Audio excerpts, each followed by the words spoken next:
The trouble at the moment is that profit margins are very high. Valuations are still elevated after a 25% pullback or so. And this is not, I think, an attractive stock market in the aggregate.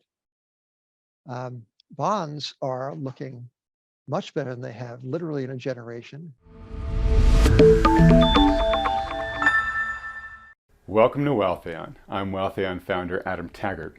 Thanks for joining us for part 2 of our interview with macro analyst and interest rate guru James Grant.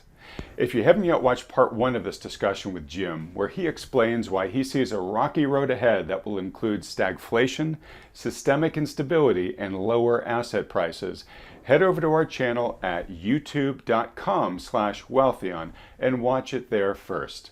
It sets the context for the investment themes we discuss in this video. And Jim also shares the securities where he thinks value is emerging for today's investor to consider closely. So be sure to stick around for that. Okay, let's get started watching part 2 of our interview with James Grant. All right, well, let's get to your comment about for the investor who is paying attention as the story unfolds over the coming quarters, there may be some opportunities to spy some value emerging. This program is watched by regular people who I think really appreciate the macro trends that you and I have been talking about here, Jim, and their biggest question is just how do I navigate this really without becoming collateral damage to these great titanic forces that are going on. I guess first question is, what's your market outlook, and then maybe we can get into what sort of guidance recommendations would you have for that average person with that goal? Yeah, well, I'm really loath to make even generalized so-called recommendations. I mean, so much depends on, for example, the age of your listeners and viewers. Yeah. If you are 25 and have a good long career and life ahead of you, you can be afford to be more or less indifferent to contemporary valuations. Pick yourself some good companies, don't overpay if you can help it, and then blow out birthday candles, and you have compound interest working for you, which is a great thing. And I as bearish as I typically have been at certain junctures, I do appreciate the internal power of compounding of a corporate cash flow. So that's one cliche out of the way. The trouble at the moment is that profit margins are very high. Valuations are still elevated after a 25% pullback or so. And this is not, I think, an attractive stock market in the aggregate. Bonds are looking much better than they have literally in a generation. When I got into the business in 1967, I was a 20-year-old clerk at McDonald & Company, just out of the Navy, and the benchmark issue was the 4 1/4s of 1992. And lo and behold, I looked at the screen yesterday, and the long bond is yielding 4 1/4. I think, now that's a round trip. Of particular interest to us at Grants are the Treasury inflation protected securities, TIPS. Mm-hmm. And they were recently priced at the longer end of the curve to yield something like 2% real over the course of a couple of decades. And that's not the next, it's not the next Amazon, to be sure, but 2% real is not nothing. And that is, that's something that we are now looking at much more closely than we have in the past.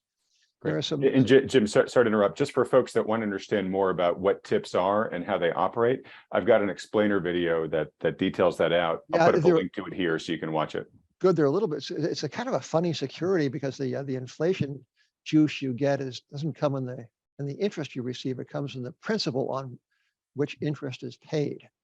And you have to, anyway, there's some tax. I'm sure your explainer video is going to straighten out all these things. It's not that complicated, but it's not a customary bond. But we think they have been kind of orphaned during this. You'd expect that you might have expected the TIPS would have given a better account of themselves during an inflation, but they have just fallen flat in their fannies. But we think that that disappointment is forming the the backstory for a better future. So that's one. There is a bunch of assets that are called mortgage real estate investment trusts, and they buy mortgages, and they use borrowed money to do that. And they have been hammered in this time of rising short-term rates and longer-term mortgage yields, and the book value has been almost sawed in half in some cases. And but I'm a little bit reluctant, in fact, very much so, to give you names because that's okay. kind of what the subscribers pay for. But one of them now is priced to yield something like 18% in the common and 10% on a much safer preferred. But so that's it's emblematic. The mortgage REIT story is emblematic of some of the yield opportunities that are presenting themselves today, and in the backwash of this unprecedented up-tempo rise in interest rates. There are opportunities abroad. Companies that do business in the wrong currency have been wrecked in Europe. There are some banks that are, anyways. So I think there are financial institutions, there are mortgage REITs, there are TIPS, there are other kinds of opportunities.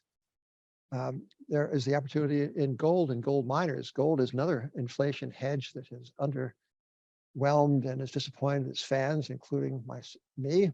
But if these central banks are going to throw in the towel, and if they're going to say, on reflection, we think that this inflation problem is like the crime problem in New York City, right? It's in people's heads, and we are going to normalize this. We're not going to be overzealous or punitive. We are going to pull back. So that's the starting pistol, perhaps, for a move to the upside in gold and gold mining shares. The gold mining shares are depressed with respect both to their earning power and with respect to the bullion price.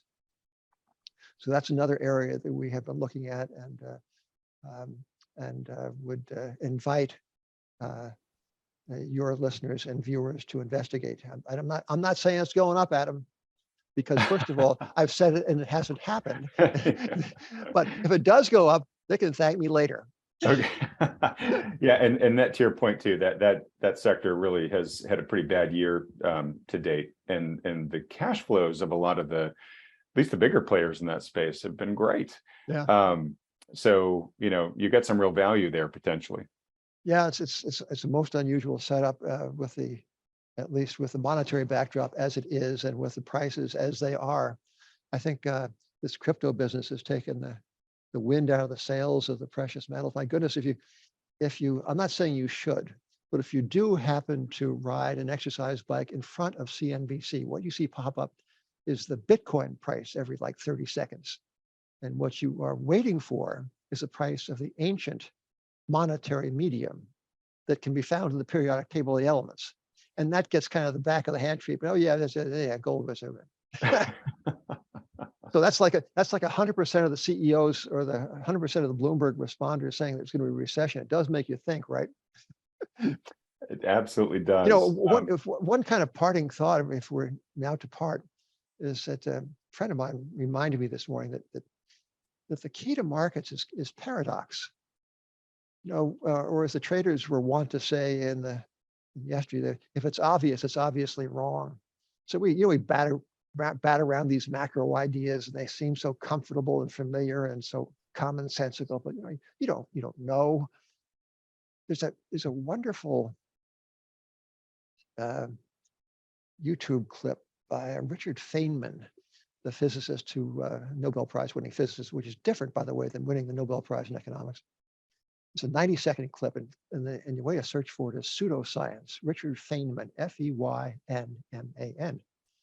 And Richard Feynman's got a great Brooklyn, New York accent. He says, there's a pseudoscience out there. It's like social science. It's not really a science, but they go through the forms of science. They collect data, and they have procedures, but they got no laws. Not yet, he said, not yet.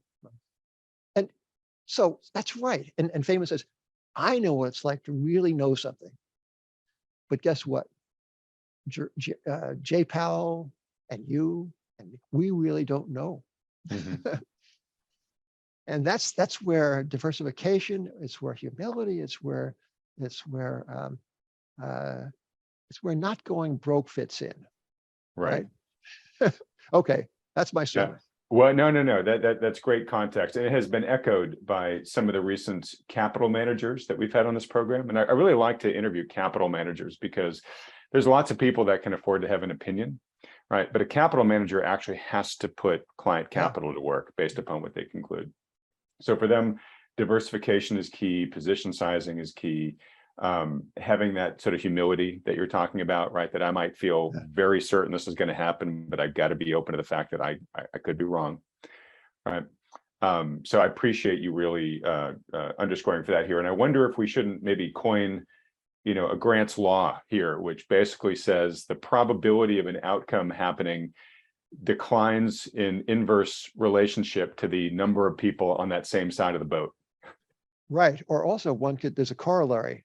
The likelihood of an outcome declines inversely with the fervor with which its exponent holds it.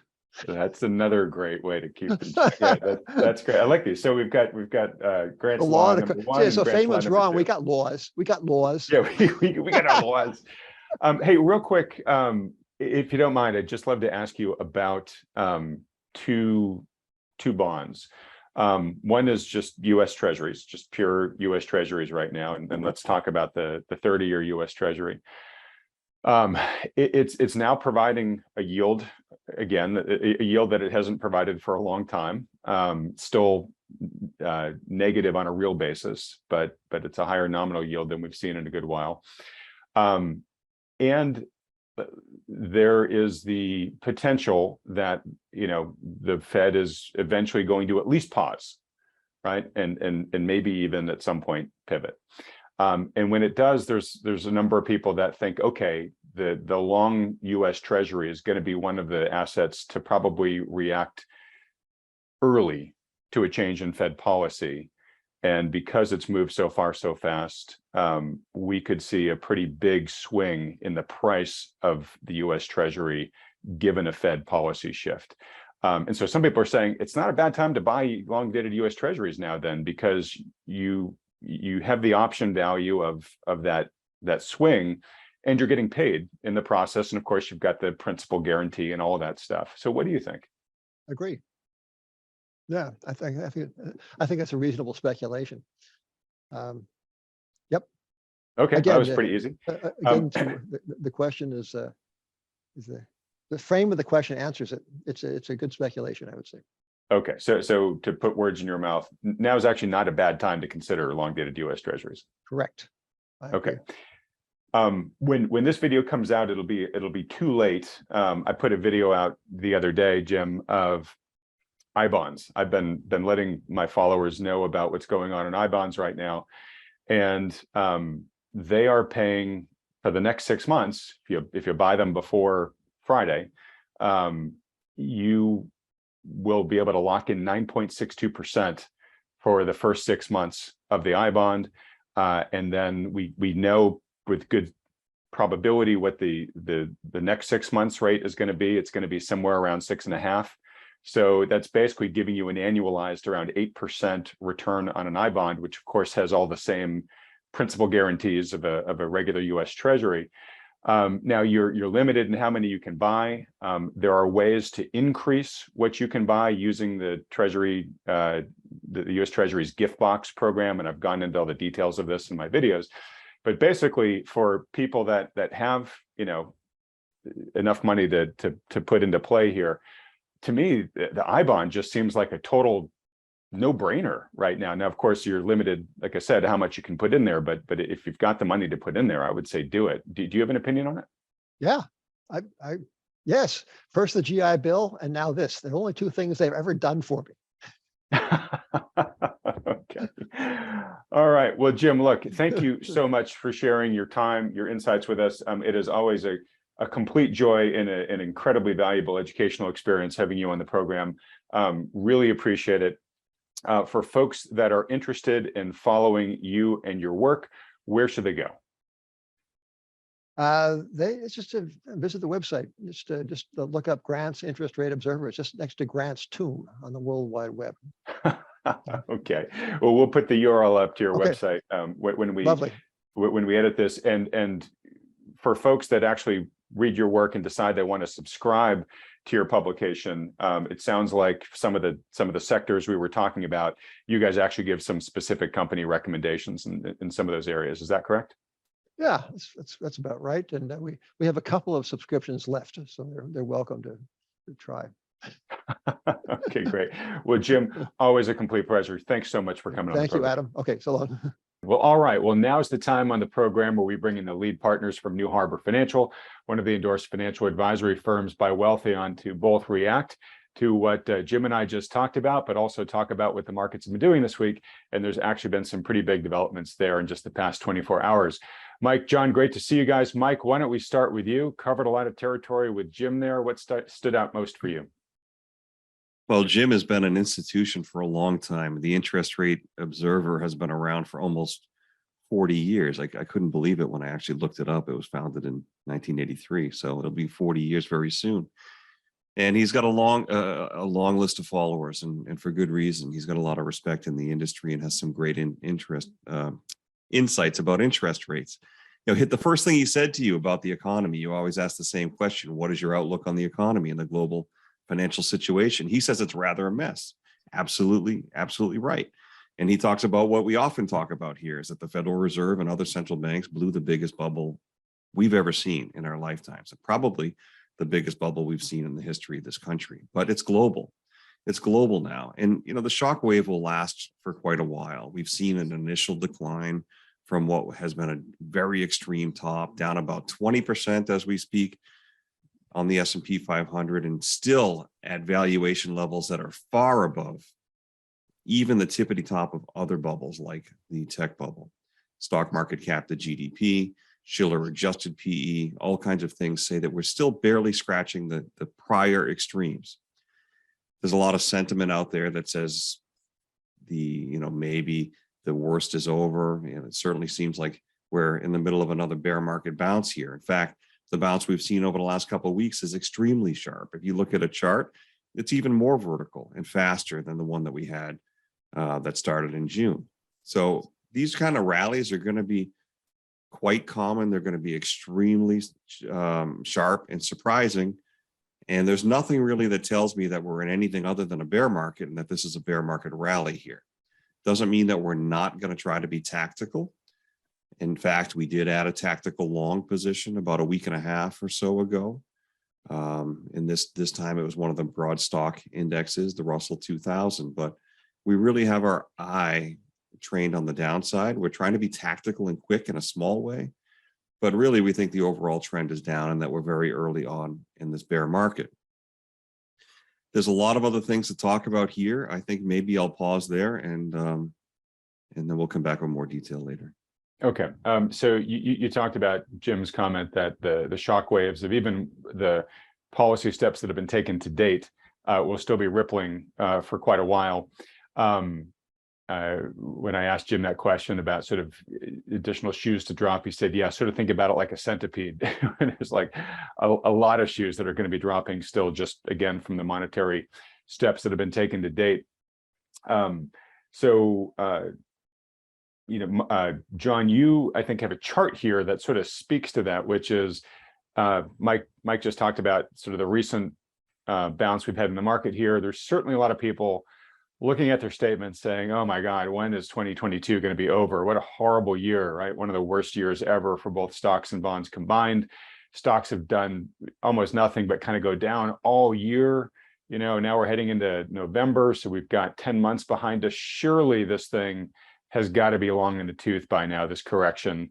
We're overdue to, hopefully get out of this thing, maybe get back to new highs.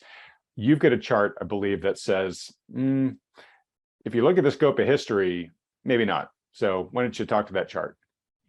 Yeah, thank you, Adam, and thanks again, Jim. Jim's the not only professorly looking, but he is absolutely the professor of du jour when it comes to the history of money and interest rates. And while the chart I'm about to share doesn't go back to 4,000 years that he just talked about in terms of interest rate history and our having reached the lowest interest rates in recent years in 4,000 years of history, in fact, going negative for the first time on 18 trillion of global debt for the first time in 4,000 years. You know, this chart that I'm going to share goes back much more recent than that, but it really cuts to the heart of what you've often talked about, Adam, having guests on that are also investment managers that deal with real people, and that's really who we are. We immerse ourselves in the data. But at the end of the day, we got to apply that data and counsel our clients what to make of that data in the context of their lives and in the context of history. So, and a lot of that is psychological and emotional kind of workings through that we do with clients. And as difficult as this year has felt for many people that have been fully invested, or even those that have been defensive, like our clients, you know, we're not without some bruises in this very difficult market. We're happy to be on a relative basis doing pretty well, considering how abruptly stocks and bonds have fallen off. But for those that, you know, are tempted to kind of you know, surmise that just because we've had 10 months of a downward market with some spurts up along the way, that we must be getting near the end.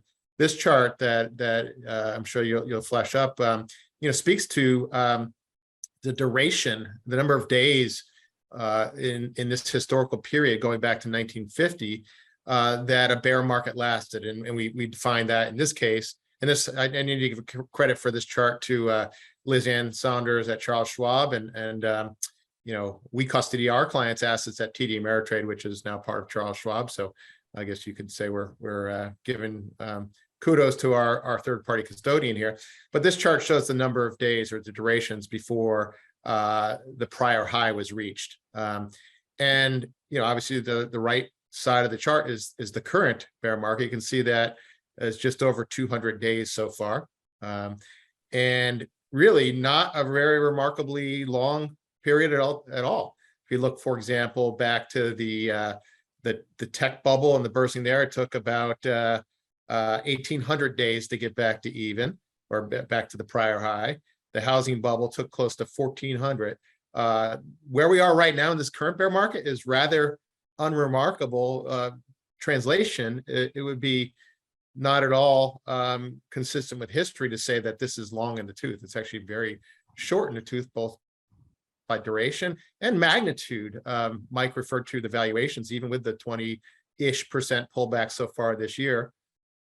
We still remain at valuation levels on the metrics that are most reliably predictive of future returns that have only gotten us back to the two prior worst bubble episodes in history, the tech bubble of 2000 and the 1929 peak right before the Great Depression. So this is what the data speaks, and our translations to data for our clients is to, as hard as this has felt, we're probably still in the early innings.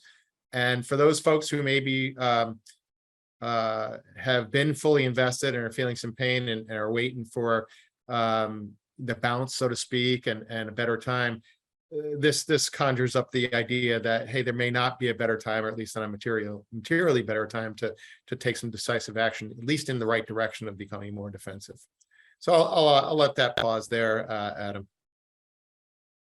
Okay, well, it's a great chart and kind of a good sanity check. And look, you know, nobody knows for certain what's going to happen tomorrow, but if you believe that this correction could be on the same scale as the prior two asset bubble corrections, then you would say, okay, its duration is probably going to be more like those than by periods of where things were far less out of whack. And you know, this thing has been called the everything bubble for a reason. You know, Jim gave a really good description at the beginning of the interview why things became as distorted as they have been. So you can make a pretty good gut, you know, case that, yeah, this duration should look a lot more like those big spikes we see in the wake of the dot-com crash or the housing bubble burst, which again, suggest, to your point, John, that we are maybe just in the very early innings of it. Who knows? But we definitely shouldn't discount that. If you've got your fingers crossed, hoping it's going to be over soon, this chart is not lending a lot of weight to that argument.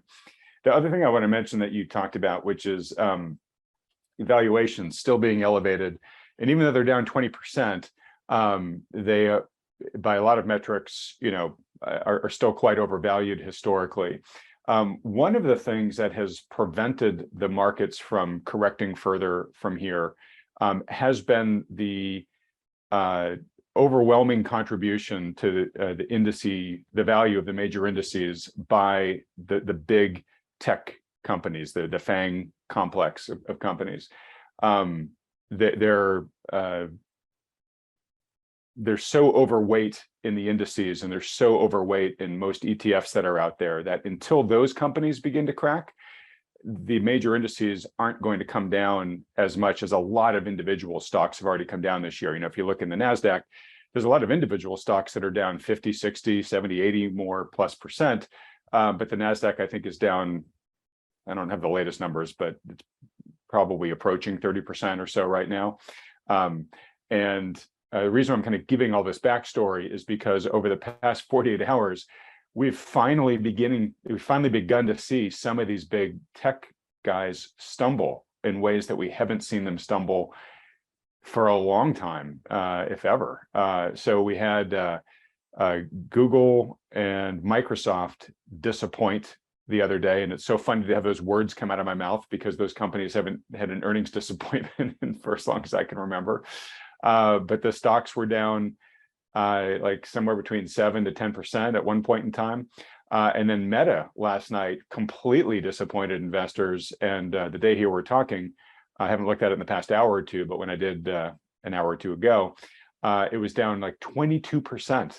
Right. So we're finally beginning to see a breakage in these big players. And my question to you, John, is could that be the catalyst here that finally begins to bring these big indices down, maybe more in line with the type of correction you think we should be having here? Yeah, absolutely, Adam. And the takeaway here, I think, is those valuation estimates or metrics that we talked about as being overvalued. Those are even at levels that include the corporate margins that are at near record highs right now being baked into those cakes. And in fact, analysts' projections for earnings over the following year are still for healthy growth.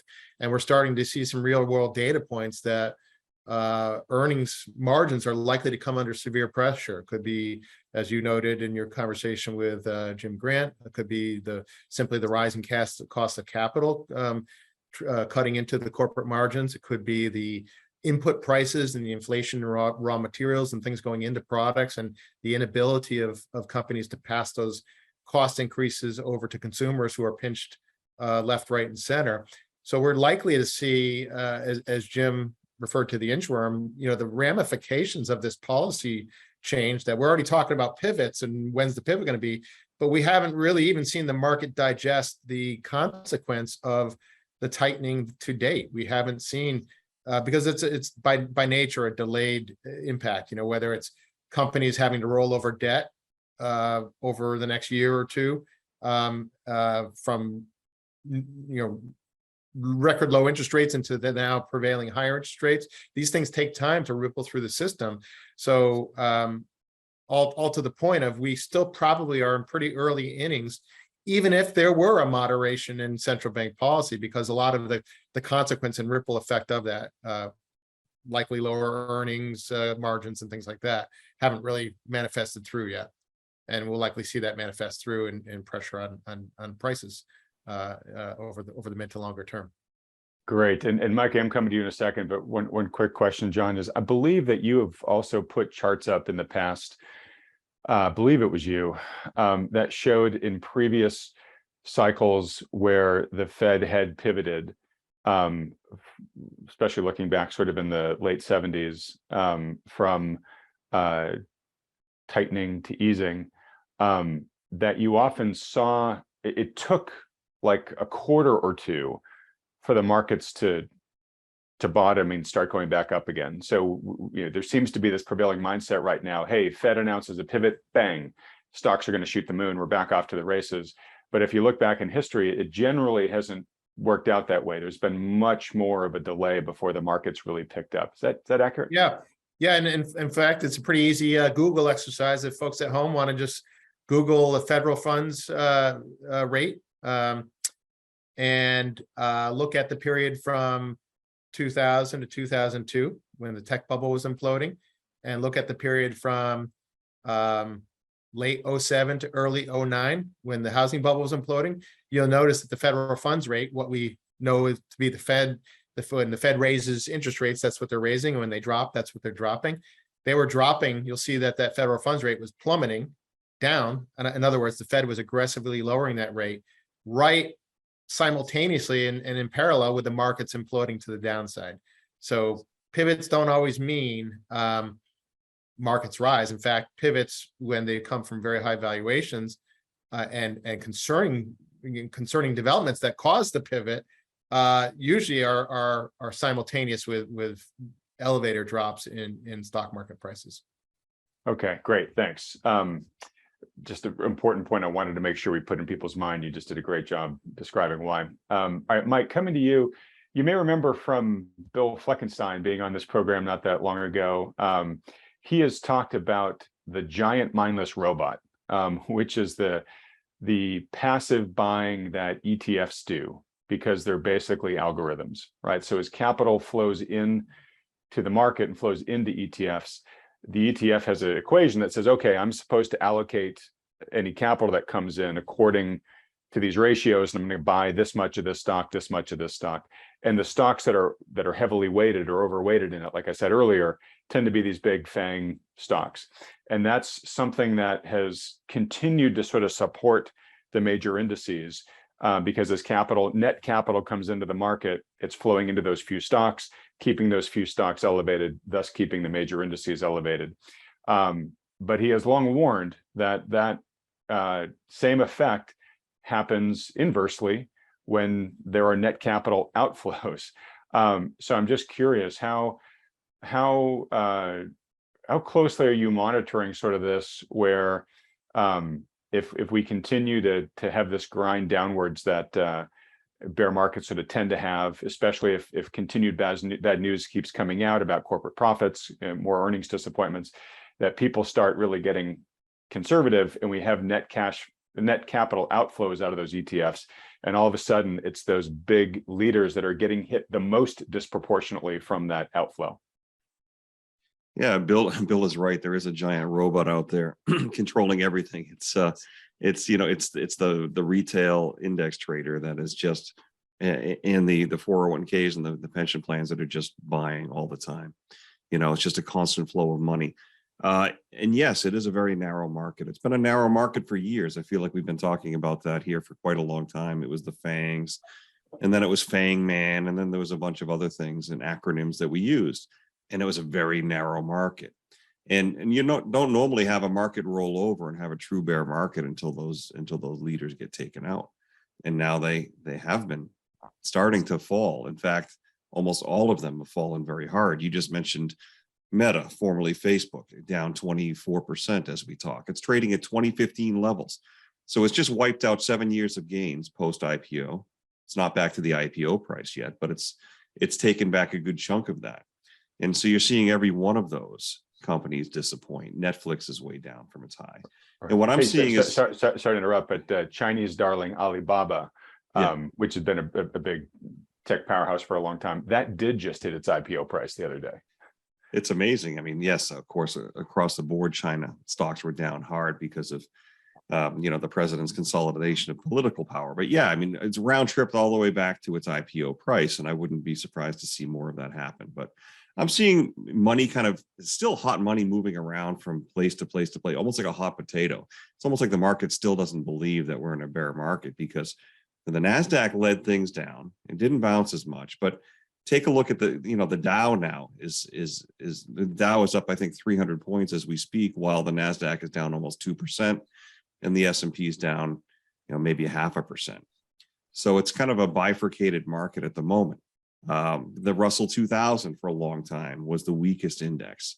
In the last week or so, it was one of the strongest ones. So it's like money is coming out of one group and then jumping into another, thinking that that the bottom is in, or that there's another a hot group to jump on, almost like the shuffling of chairs on the Titanic. That analogy has been used so many times.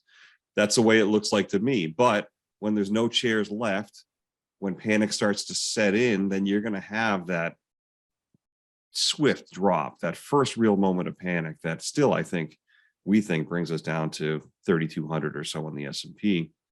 And that would be the first time, I think, that any real panic set in. So it's a very dangerous thing when you've got a very concentrated group and they start falling one by one. Eventually you hit a critical mass, and all of the other things that we talk about here, the interest rate hikes, the weakening economic fundamentals, the earnings disappointments start to stack up. And then, of course, CEOs start to throw the kitchen sink in, and then they start to lower guidance because they better get ahead of it instead of being behind it. And then, of course, you start to see a real acceleration downwards. I think that's the real risk here. So I'll stop there for a moment. Yeah, and it is a risk-rich environment right now, and we've talked about a number of them. We don't have time to go through them all, but there's just two I want to flag here based on recent discussions we've had on this program. One is we talked to David Trainer about zombie companies the other week, and talked about sort of the huge powder keg that's there of all these companies that needed extremely cheap debt to be able to continue to roll over their debt service payments. And now that interest rates have spiked as quickly and by as much as they've had, it's going to be game over for those guys. And talked about this a little bit with Jim, where he said, yeah, it probably will be some dying off, but mostly probably a lot of bankruptcies where ownership gets shifted, right, where the creditors come in and absorb the companies. But one of the things that David said that I thought was really interesting there, that's apropos to what we were just talking about here with these big players, is that Tesla is been such a speculative magnet, or magnet for speculative money, that as Tesla stumbles here, it could create a lot of ripple effects with all those investors that are invested in other sort of speculative, more zombie type companies. And so his thing was sort of like, look, when Tesla goes, that really could be the key catalyst that really brings down the whole cohort of corporate America that's a zombie corporation. And I mention this just because we are beginning, Tesla was one of those bulletproof companies like the several we've mentioned, and it is beginning to stumble along with the rest. So we're going to be monitoring that really closely. If you want to see that zombie company risk video, folks, I'll put up a link to it right here. One other video I want to bring to folks' attention too is we're talking a lot about risks to stock market valuations, which of course creates a negative wealth effect that then impacts consumer spending, which then hits corporate profits even more, and it becomes a little bit of a vicious cycle. Same thing happens when the real estate market goes down. We've talked a lot in this program recently about risks to the real estate market, but one risk that we really hadn't focused on until just yesterday was the risk that all these short-term rental companies, Airbnb, Vrbo, et cetera, are posing as a lot of those properties now suddenly become cash flow negative. And a stat that I wasn't aware of until recently is that 50% of the short-term rental inventory that those companies offer has been bought in the last 2 years. So it's a lot of sort of Johnny-come-latelys coming to this, oftentimes without a lot of experience, taking on way more debt than they should, bad loans as well, like bad term loans. And all of a sudden, it was great over the past years. They were making money just by putting their listings online. But now all of a sudden, these things are albatrosses around their neck. You very well may have a ton of distressed sellers, and that becomes yet another shoe to drop in the real estate market that could exacerbate the current correction that we're seeing underway there. And that then magnifies and exacerbates the negative wealth effect that consumers are feeling, because they're losing money on both sides of the equation now, both in their stock market valuations as well as their housing valuations. And so that's just going to make them pull their pocketbooks even tighter going forward. So if you want to hear about that Airbnb bust story.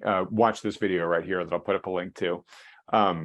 So John, look, I'll kick it back to you to make any kind of commentary around that. But this thing does sort of have a potential to kind of get away from us all here, right? Whereas it's almost sort of like reverse inflation, right? Inflation becomes a mindset that the authorities want to kill, because as people really get entrenched about inflation, they start spending their dollars today because they think they're going to be worth less tomorrow, and that just creates even higher prices today. The same thing sort of here on the unwind side, which is as people tighten their belts, that then makes a recession more likely. Companies start laying off, that makes people even more nervous. They tighten their belts further, and you get this vicious cycle on the way down. Yeah, Adam, I'd like to quickly comment on the Airbnb because I have an anecdotal story of my own. So I'm fortunate to be able to go away this weekend with my older son for a combination of a college football game, Notre Dame versus Syracuse up in upstate New York, and then a fly fishing outing to go for some salmon. And I rented an Airbnb in the Syracuse area. And it was interesting because never before had I gotten into like a live negotiation with the property manager about, trying to extend the terms. Basically we needed it for 2 nights, and there was no minimum rental period, but they were trying very hard to say, hey, we'd really like to rent it for more than just 2 nights. And they were really trying to play hardball a little bit. And I said, I'm sorry, we only need 2 nights and we'll look elsewhere. And they very quickly gave up on that. But it had the appearance that they were trying to, extract as much income out of a property that perhaps is underperforming. That was just my perception, the way it was taken. So I just wanted to kind of add that to the context. And certainly we don't wish anybody that is a rental property owner any undue hardship. The reality is a lot of this was fed by the distortive policies of the Fed these last decade or more. It's just unfortunate. And Jim Grant talked about inflation. One definition of inflation, as he put it, was when you try to get something for nothing, whether it's entitlements or handouts or consumption without productive investment. These things always come back with a debt to be paid. It's just a question of when and how painful that debt will be paid. And we're in the early innings of, we think, a lot of those debts start to be paid through inflation right now of the policies that have pent up over the last decade. Okay, and just to talk on inflation too, I won't go into the depths of it, but I had an inflation string on my Twitter account the past couple of days because it was my wife's birthday a couple of days ago. And first, we had a little family gathering, about 10 people. I wanted to do something nice. I tried to cater it. The catering prices were just shockingly high. So then I went to sort of piecemeal together food, just buying from some local providers here in town, picking up myself. And even those prices were just ridiculous. I mean, it showed how much food pricing has really taken off here. And just one quick example, one of the more affordable, and I say that in massive air quotes, that I got was getting some sandwiches for folks. And the price, once you had the price of the sandwich, the $18 kitchen service fee they tacked onto it, and then the tax, came to $33 a sandwich. And I don't care how good a sandwich is in this world. There's no sandwich in the world that's worth $33 a sandwich. So we ended up having to do a lot of the meal prep on our own, and it actually came out fine. But really underscored the massive bite that inflation's beginning to have around here. And when to your point, John, about not wishing anybody ill, it really does raise the question, both, hey, how are people that are having to survive on a tight budget, how are they getting along with the crazy increases in food prices that we've been seeing? And before we put the camera on, Mike, because you do some international travel, you were sharing your experience in some countries outside of the US, and this is the whole Brent Johnson dollar milkshake theory. Those folks are just getting crushed right now because they're seeing price inflation in general, but then they're seeing a loss of purchasing power versus the dollar, any goods that need to be imported from the US. So it is just a massive, massive problem. Mike, I'll let you make one quick commentary on that if you like, and then we'll start wrapping things up here. Yeah, I mean, as hard as it is for us here in the United States, we have the privilege of being somewhat more affluent than those in developing countries. And so I've seen other places, and particularly in South America, where I've noticed prices going much higher. And I've heard from local people there where they said, geez, is it our new president's fault? Or, why are we having all this inflation? They really haven't paid attention to monetary policy and the whole bubble and all of that stuff over the last decade.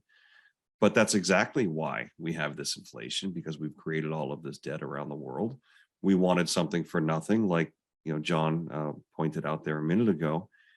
And we didn't really have the corresponding production to go along with that. So now we're paying the price, but we're not paying the price evenly. I think that's the key. And we're not gonna pay the price evenly in the future.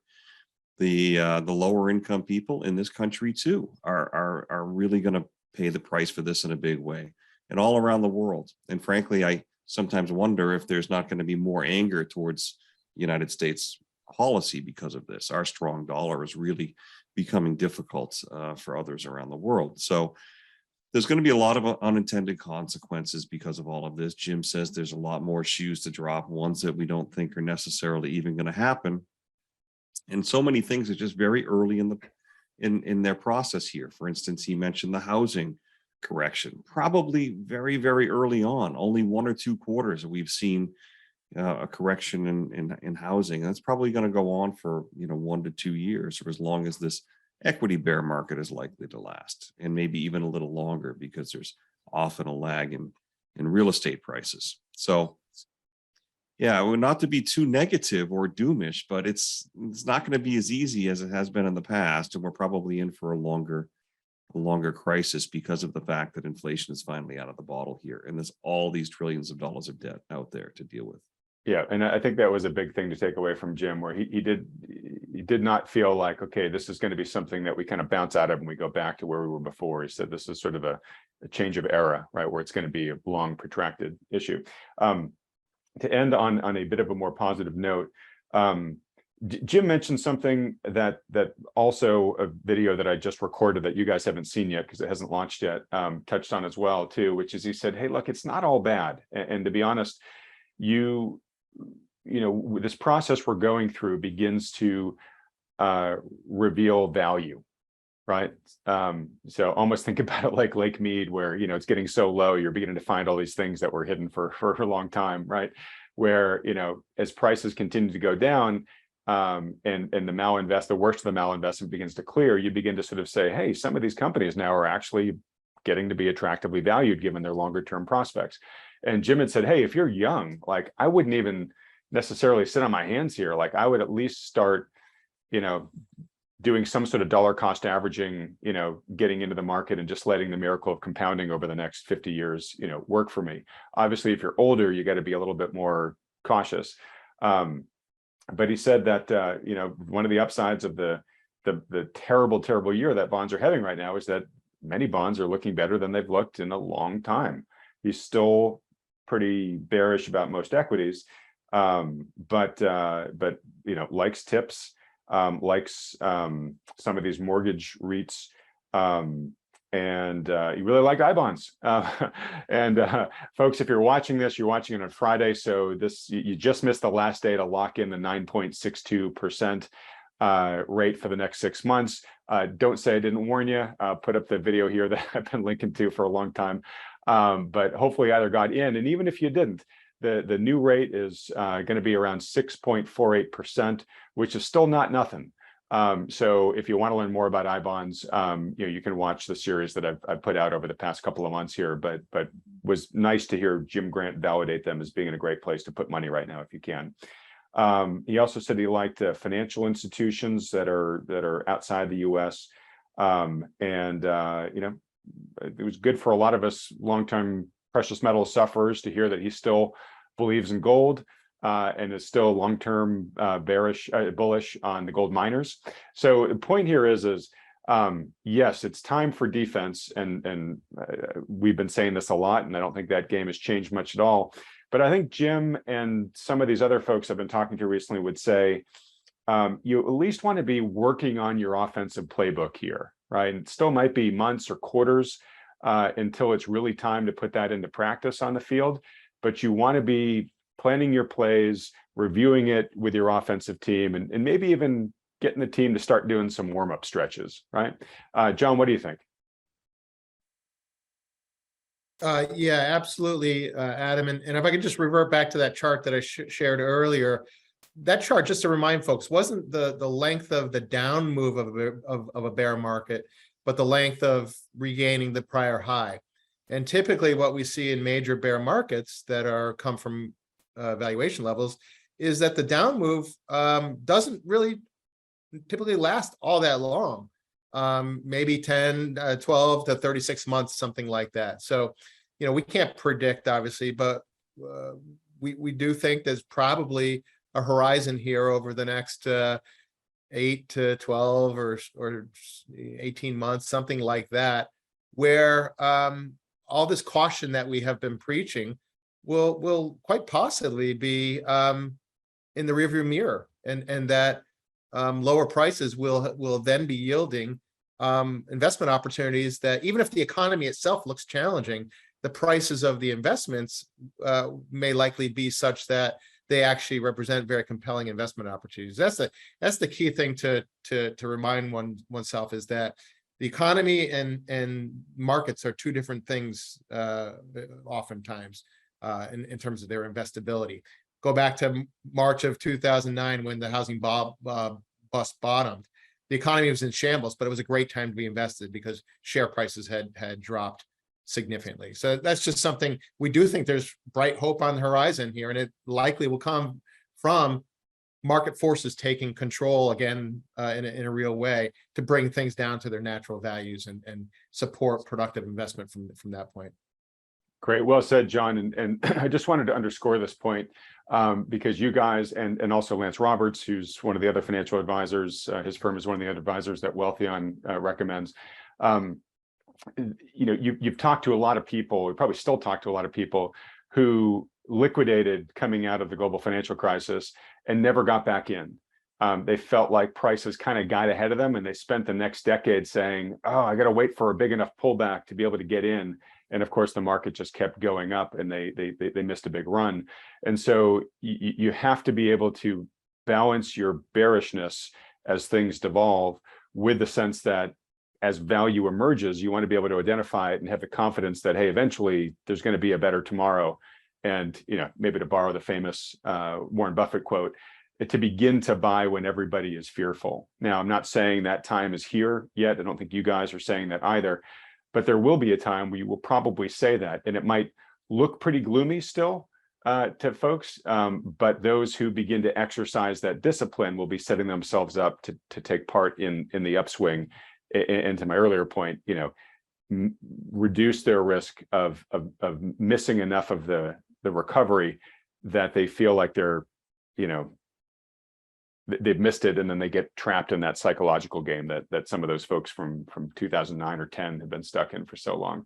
All right, well, look, let's begin to wrap it up here, folks. Just a reminder that we are continuing the practice of for great interviews like the one we did with Jim. I capture my key takeaways that hopefully takes a little bit of the note-taking burden off you guys.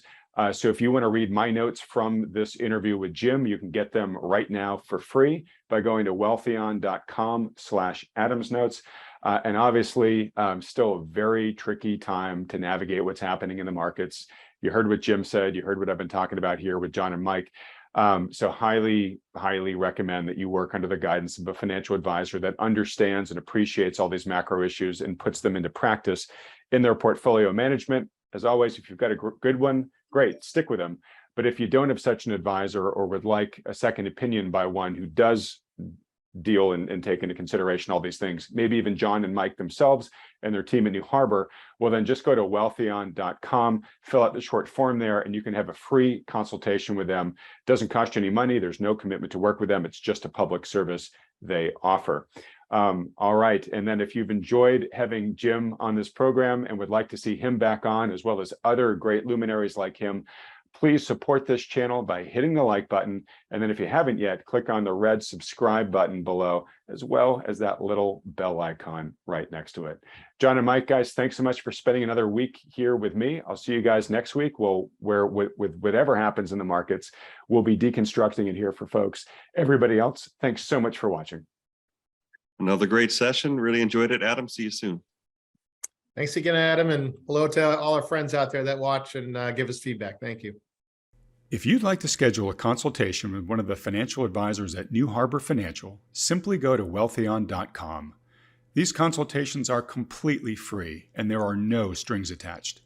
The good folks at New Harbor will simply answer any questions you have about your investment goals or your portfolio and give you their best advice given their latest market outlook.